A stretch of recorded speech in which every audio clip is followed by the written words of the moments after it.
When people talk about our city around the world, they visualize the skyline. They see our city defined by the buildings that populate it. I don't think we can underestimate or understate, the impact and importance of real estate to New York City.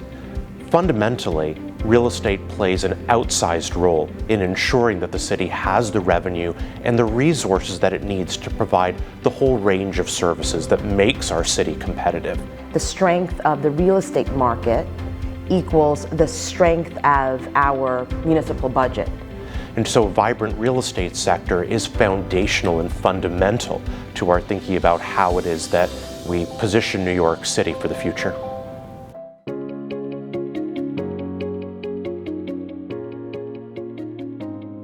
The real estate industry employs 134,000 people, but it's not just those jobs in the real estate industry. It's the jobs that it throws off in terms of retail, in terms of services, in terms of construction.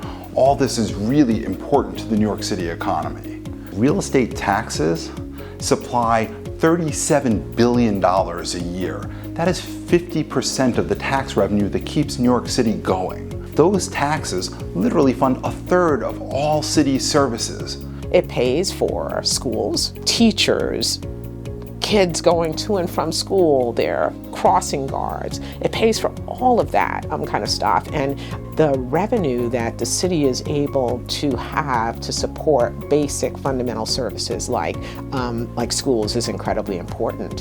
Whether your trash is being picked up from your house, whether police and firefighters are protecting your homes or your streets, whether we're helping the neediest New Yorkers with homeless service or those with substance use disorders. Real estate taxes are really core to funding all of those services that New Yorkers need and use every day.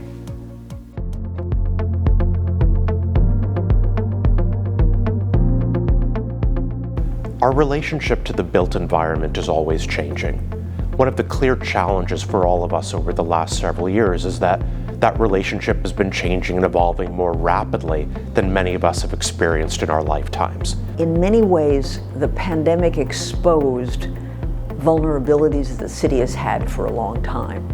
And if in fact there's a diminution to the real estate industry's ability to collect taxes, if there are buildings that cannot meet the tax burden that they operate under, we're going to suffer in very basic services, from sanitation to police to education, all the things that, in fact, we take for granted every day. Simply put, New York is under great fiscal stress. The New York City budget is under great fiscal stress. We need to maintain that backbone, that strong real estate tax base in order for us to keep going. So we need practical solutions to convert our office space with zoning and regulation. We also need a practical successor to 421A so we can build rental housing and affordable housing for all New Yorkers. Our job in city government is to make sure that we're not just crawling out of the pandemic, but we're really taking a great leap forward. And in particular, we've been focused on the health and strength of our CBDs and the office markets in our core Manhattan business districts.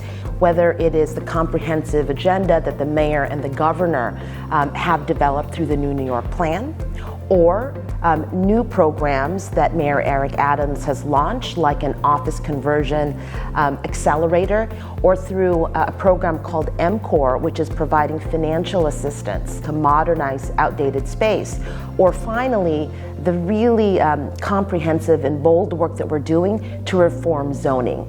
What's really been critical for the recovery in New York City is that our leadership in the public sector and the private sector have been so forceful and imaginative in thinking about how it is that we continue to use and leverage real estate to create value, to ensure a return to vibrancy in New York City.